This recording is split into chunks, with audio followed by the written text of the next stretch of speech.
Gym owner banned black man from the weight floor. Pro scouts outside were holding an offer letter for him. He was still inside when they arrived. Two men in the parking lot of a strip mall gym in Decatur, Georgia, on a Thursday afternoon in February. One of them was holding a manila envelope. The other had his phone out and was checking a photograph. The way you check a photograph when you are trying to match a face to a name and you want to be certain before you walk through a door. They had driven 2 hours and 40 minutes from a facility in Charlotte. They had not called ahead. Scouts rarely do. Inside, a 22-year-old named Marcus Tate was being told to leave. Not asked, told.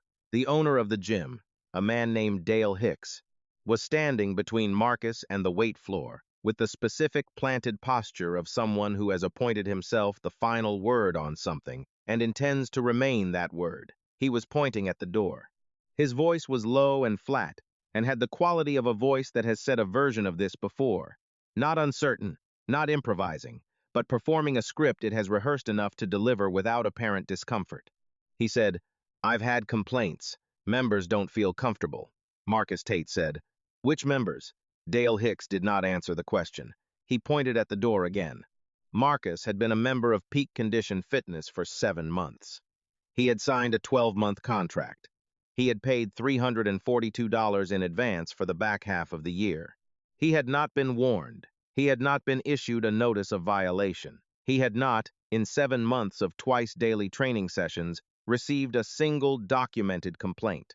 He had arrived that Thursday afternoon at 2:15, signed in at the front desk the way he always signed in, walked toward the weight floor the way he always walked toward the weight floor, and Dale Hicks had materialized between him and the equipment. In the parking lot, the man with the manila envelope was still checking his phone. The envelope contained a professional development contract from the Charlotte Monarchs Athletic Organization. It was made out to Marcus Tate. It included a signing bonus of $87,000, a base compensation structure for the first season, and a reporting date of March 15th. Marcus did not know the envelope existed. He picked up his bag from the bench near the entrance. He looked at Dale Hicks for a moment with the composed, unhurried expression of a man who has decided that certain responses are too expensive for certain moments. He said, "I paid for a contract." Dale Hicks said, "We'll process your refund." Marcus said nothing else. He walked out. He walked out into February sunlight, and two men he had never seen before, and a manila envelope that contained the beginning of the rest of his life. Nobody inside that gym knew what was waiting on the other side of that door. Nobody in that parking lot knew yet what had just happened on the other side of it. In about 90 seconds, both of those things would change. Subscribe and tell me where you are watching from in the comments. Now come with me, not to the parking lot, back, much further back than the strip mall in Decatur. Back to where the weight floor begins, and to the man who built Marcus Tate long before any scout thought to go looking for him. Marcus Tate grew up in Macon, Georgia, the younger of 2 children in a household where the principal architecture was work. Not the mythology of work, not the inspirational poster version, but the actual, daily, unglamorous practice of it. His mother, a woman named Delia Tate, worked 2 jobs for 11 of his first 16 years. Dispatch coordinator at a logistics company during the day. Dietary aide at a hospital 3 evenings a week. She was home when she could be, and present when she was home, in the specific way of a woman who understood that the quality of attention matters more than its quantity, and who had decided to give both, at whatever cost to herself. His father had left when Marcus was 4. This fact is stated here not for sentiment, but for arithmetic. There was a gap in the architecture, and Delia filled it by herself, and the filling required everything she had, and she gave it. And Marcus grew up understanding without being told that what he had was what she had made possible, and that making something possible is a form of love more demanding than the word alone. He found athletics at 9. Soccer first, then football, then the weight room at his middle school, which was not a real weight room in any conventional sense, a converted storage room with 2 barbells, a set of dumbbells that stopped at 60 pounds, a pull-up bar anchored to a door frame, and a plywood floor that flexed when the weight went down. The coach who ran it, a man named Gerald Owusu, had been a strength and conditioning coach at the college level before a family situation had brought him back to Macon. and he had found himself in a middle school with a storage room and a set of children who needed something he could give. Gerald Owusu was a specific kind of person. The kind who enters a room with a population of young people and immediately identifies the one in the back who is working harder than they need to and not for anyone's attention. Marcus was 11. He was in the back. He was working. Gerald watched for 3 sessions before he said anything. And what he said was not a compliment. He said, "Your left side mechanics are compensating for something your right side isn't doing yet. Come in 15 minutes early tomorrow." Marcus came in 15 minutes early. He came in 15 minutes early for the next 4 years. Gerald did not teach Marcus what to lift. He taught him how to see, how to observe the body's behavior under load as a source of information, what it was telling you about where it was strong and where it was protecting a weakness, and what the protection cost. He taught Marcus to keep a training log, not a simple record of sets and weights, but a running analysis, what had changed, what the change indicated, what the response should be. He taught him to ask questions before attempting solutions, because the solution applied to the wrong problem was not a solution but a compounding of the original error. He taught him one other thing, and he taught it not with words but with the daily witness of his own presence. Gerald Owusu arrived at that storage room every morning, in a middle school that had not asked for him to care this much, working with children who would not appear on anyone's recruitment list for years, with the same intensity of focus he had brought to the college programs, where the resources were better and the recognition was real.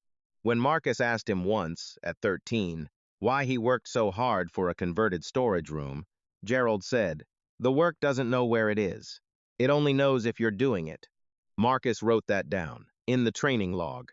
The 4th line of a page that had sets and weights above it, and 1 sentence below it, in the handwriting of a 13-year-old who had understood something he could not yet measure.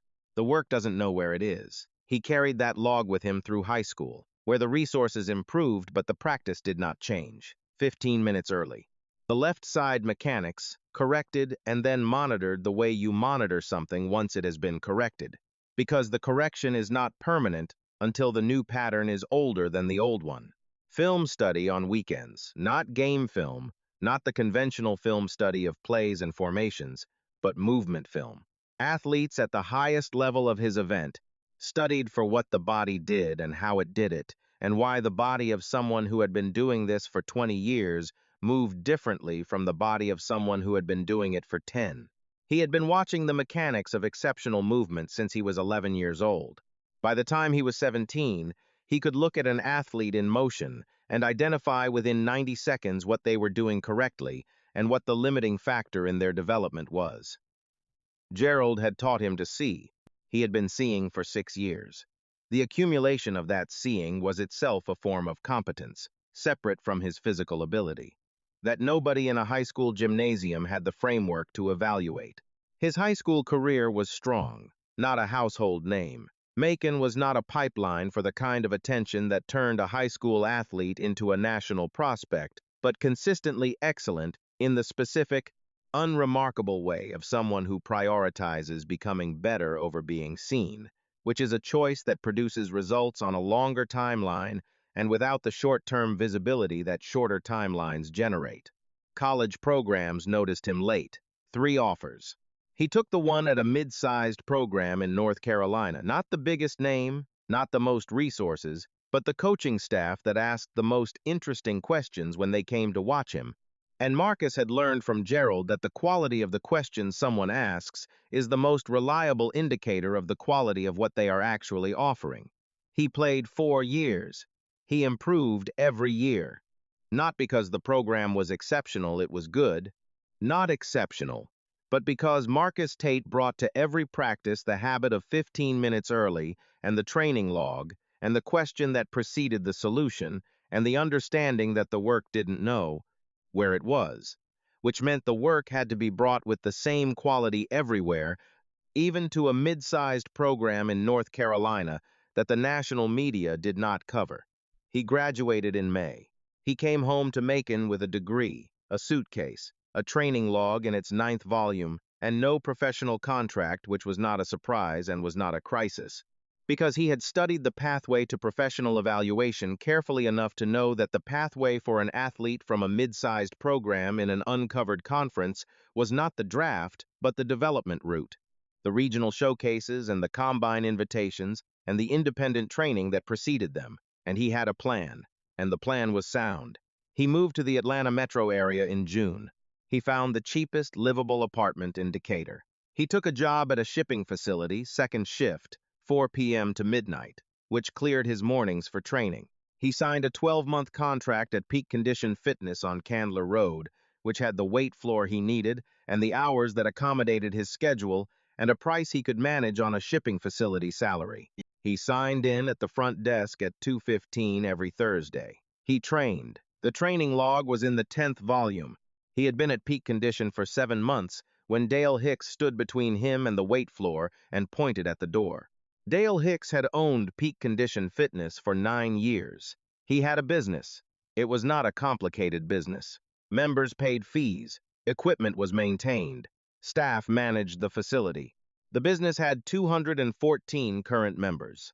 It had experienced a 17% attrition increase over the prior fiscal year, which was a number Dale knew about, but which had preceded Marcus Tate's membership by 4 months, and was attributable to a competing facility that had opened 6 blocks east.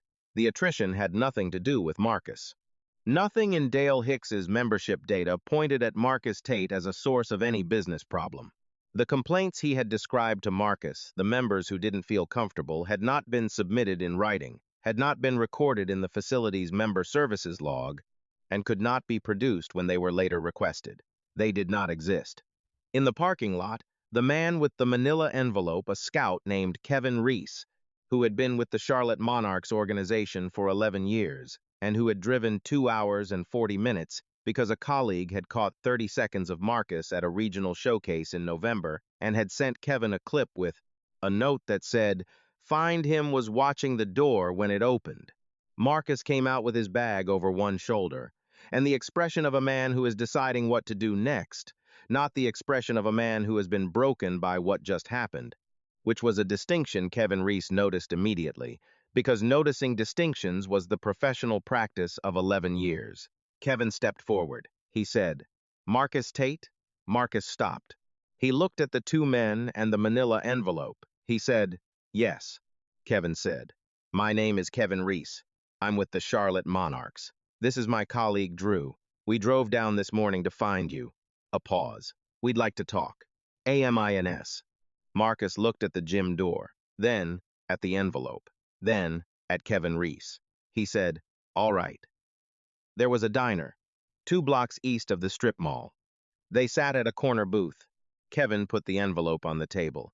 He did not immediately open it. He said, "Before we get to the business part, we want you to understand how we found you." He told Marcus about the colleague, the November showcase, the clip, the research that had followed.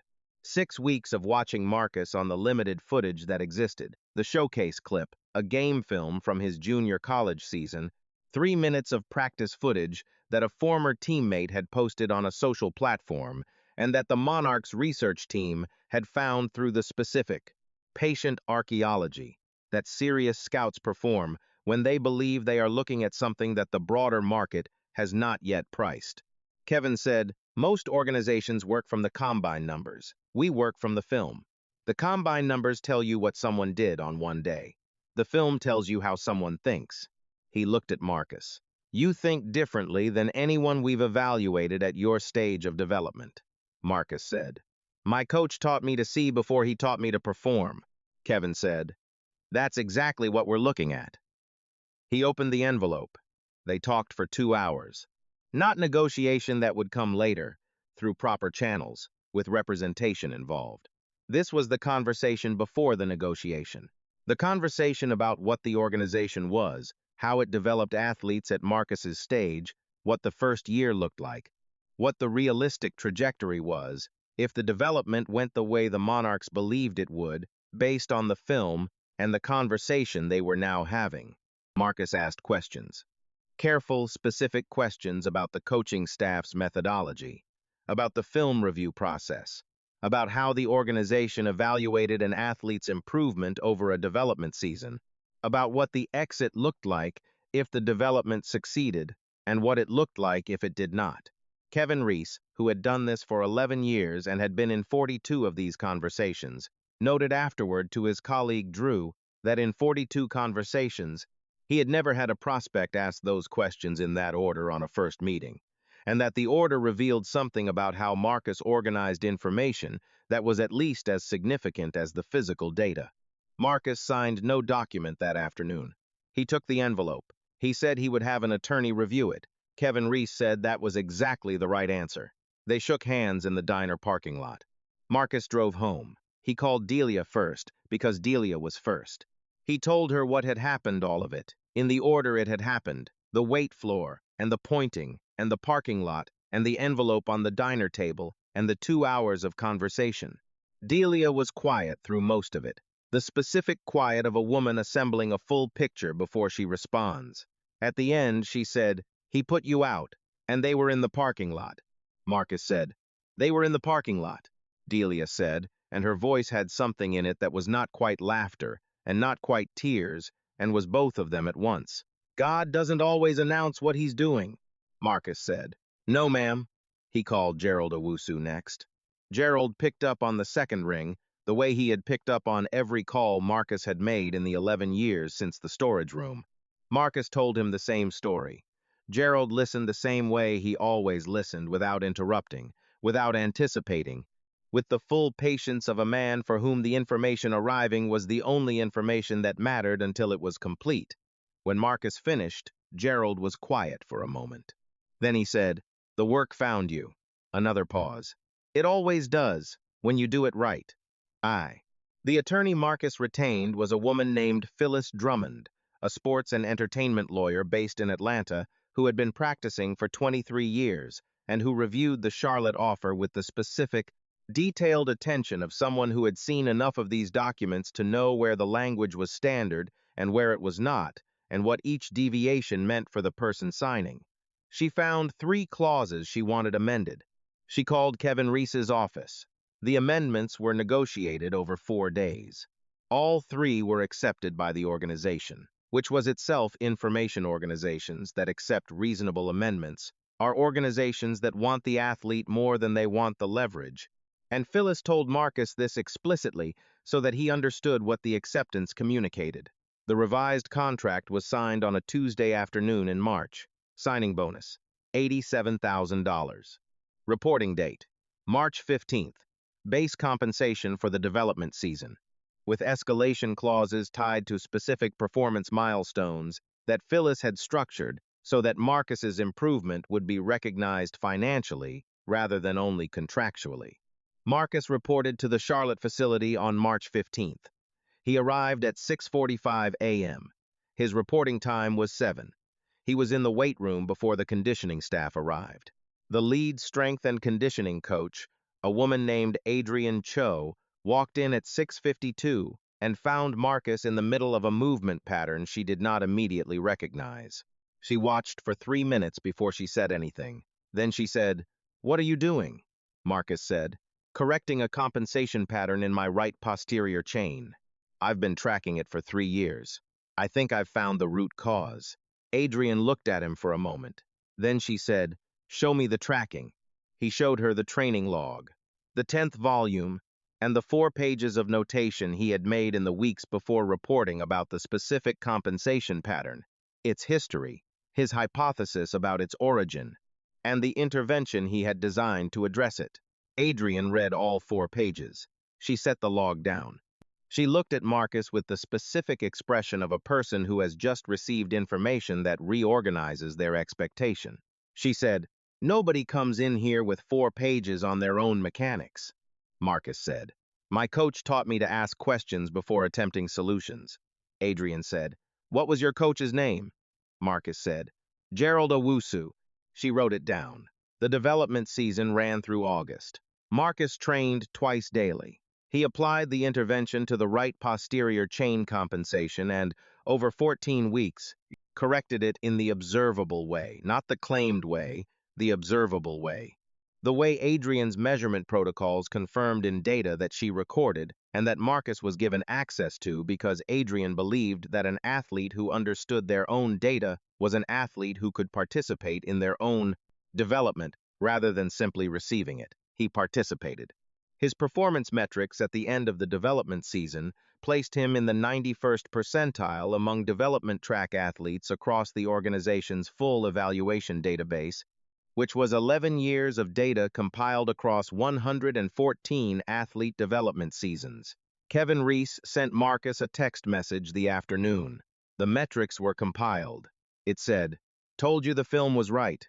Marcus sent back, "Tell Drew." The organization offered Marcus an upgraded contract in September. The base compensation increased by 31%. The reporting date for the formal competitive season was November 1st. He called Gerald Owusu with the September number. Gerald said, "Exactly. Good." Marcus laughed. He said, "That's all? Good?" Gerald said. "What else would I say? You did the work. The work found you." I said, "Good." Marcus said, "I want you to come to the first home game." Gerald said, "I'll be there." He was. The formal complaint against Peak Condition Fitness was filed 6 weeks after the incident, after Marcus had retained Phyllis Drummond for the Charlotte contract and Phyllis had asked, at the end of their first meeting, whether there was anything else she should know about, Marcus told her. Phyllis asked 3 specific questions and then said, "We should file." The complaint was submitted to the state's Civil Rights Enforcement Division.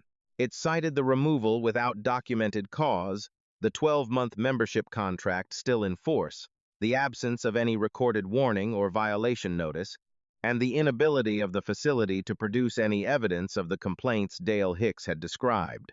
The investigation took 4 months.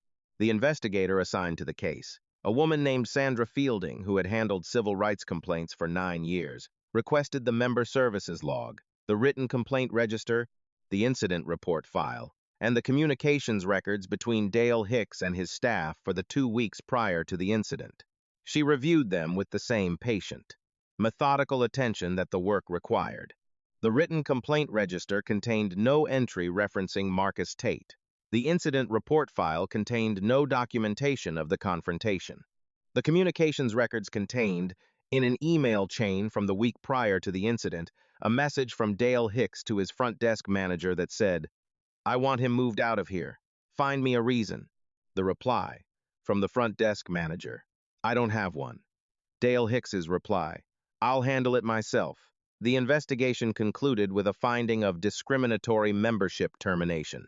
Peak Condition Fitness was ordered to pay $2,400 in refunded fees, $14,000 in civil penalties, and to implement and display a non-discrimination policy as a condition of maintaining its business license. The finding was a matter of public record, filed with the State Civil Rights Division and accessible through their public database. Dale Hicks did not respond to media inquiries. The facility's membership count, already declining from the attrition that had preceded Marcus, declined further in the months following the public record becoming accessible. By the end of that fiscal year, Peak Condition Fitness had 141 members. It had had 214 when Marcus signed in for the first time. The man who had said, "I'll handle it myself," had handled it. Marcus did not attend any proceedings. Phyllis attended on his behalf. He was in Charlotte. He was training. The training log was in the 11th volume. In November, on a Tuesday afternoon, Kevin Reese drove from the facility in Charlotte to a storage room in Macon, Georgia. Not literally the same storage room, the middle school had renovated the athletic wing 5 years ago, and Gerald Owusu's weight room was now a proper facility, with proper equipment and a plywood floor that had been replaced with rubber mat. But the same room, in the sense that matters, the same space, maintained by the same person, populated by children who needed something Gerald could give and who were receiving it with the same quality of attention he had always brought. Kevin Reese had asked Marcus for the introduction. He had asked because the organization was building its development pipeline, and because the conversation in the diner had identified a source not of one athlete, but of a practice, a methodology, a way of developing athletes that the organization's existing infrastructure did not currently replicate. Kevin was not naive about what he was looking for. He was looking for Gerald Owusu. He sat in the weight room for 2 hours. He watched Gerald with 3 athletes, one of whom was 14, and had the same quality Marcus had had at that age, the one in the back, working harder than necessary, for no audience. Kevin watched the way Gerald watched her, the way he waited 3 sessions before saying anything, the way Marcus had described. The way what he finally said was not a compliment but a correction, the way Marcus had described. The way she came back the next morning 15 minutes early. Kevin called the organization's director of player development from the parking lot. He said, "I found something in Macon. I think we need to talk about a formal partnership." The director said, "What kind of something?" Kevin said, "The kind that turns out players like Marcus Tate, except there are more of them, and they're 13 years old." The partnership was formalized over 3 months. The Charlotte Monarchs Player Development Division established a formal affiliation with Gerald Owusu's program, which provided funding for equipment upgrades, a stipend for Gerald's time, and a pipeline structure by which athletes completing the program's development track would receive evaluation priority by the organization's scouting team. Not a guarantee of a contract. An evaluation. The door, held open on the basis of work already done, Gerald accepted the partnership on one condition. He said, "The door stays open to every kid who's willing to come 15 minutes early. Every kid, whatever they look like, wherever they're from." Kevin said that was the only condition he would have accepted. They shook hands. The first athlete evaluated through the new pipeline was the 14-year-old from the back corner of the weight room. Her name was Jade. She was 15 by the time the evaluation happened, and she was in the 93rd percentile on every metric the organization measured, and she had a training log in its second volume, and she had been coming in 15 minutes early for 3 years. The work had found her the same way. It always finds the people who do it. The work doesn't know where it is. It only knows if you're doing it. And if you are doing it, really doing it, with the log and the questions and the corrections and the patience and the 15 minutes and the full quality of yourself in a converted storage room that no one is watching, it finds you. Not because the world is fair, not because the math of effort always resolves on the right side, because the people who are looking for it know how to recognize it, and because the people who try to put you out of the room sometimes put you directly in front of the ones who came looking. The thing I cannot stop thinking about is Gerald Owusu's answer. Not the answer Kevin Reese drove 2 hours for, though that matters. The answer he gave a 13-year-old boy who asked why he worked so hard for a converted storage room. The work doesn't know where it is. It only knows if you're doing it. He was a college-level strength coach working in a middle school storage room, and he brought the same thing he had always brought, not because the audience was watching, but because the work was either done right or it wasn't, and the where had nothing to do with the what. And that answer passed from Gerald to Marcus. And Marcus brought it to a parking lot in Decatur, and a diner booth, and a weight room in Charlotte, and a training log in its 11th volume. And Kevin Reese looked at 11 years of training log and a conversation in a diner booth, and a 22-year-old who could see his own mechanics and said, "That's the right question," and drove back to Macon to find where the answer was being taught. So here is what I want to ask you, and I want the honest version, not the version you'd give in a room that was watching. Is there a weight floor in your life that someone is trying to keep you off of? Not the metaphor, the specific one. The job you are qualified for, the room you have been preparing to enter, the place where the work you have been doing belongs, and the person at the door has decided, without evidence, without documentation, without anything that would survive a request for written proof, that you don't fit what they imagine their membership to be. And here is the second question, the harder one. Are you still training? Because the scouts were in the parking lot. Not every time, not always on the same day, not with the exact timing of that Thursday afternoon in February. But the people who recognize the work are always, eventually, in proximity to the work. They drive 2 hours and 40 minutes. They watch film. They read 4 pages of training log. They ask, "What was your coach's name? Are you still training?" One word in the comments, not the person who banned you. The room you are still training for. One word. The thing you are building toward even when the door is pointing you at the exit. Share this with someone who got pointed at a door this week.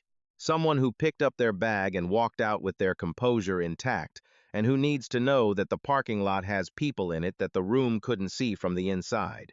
Subscribe, because I'm not done finding the people who kept training after the ban, and the world needs to see what that looks like in the light. And next time, I want to tell you about a 63-year-old Trinidadian American master electrician who spent 19 years submitting bids to a city infrastructure contract that kept going to the same two firms. And on the morning the contract board finally looked at his numbers, they found he had been the low bid every single year. Every single one. Same story, different wiring. Same patient, precise hands that never stopped submitting. I will see you there.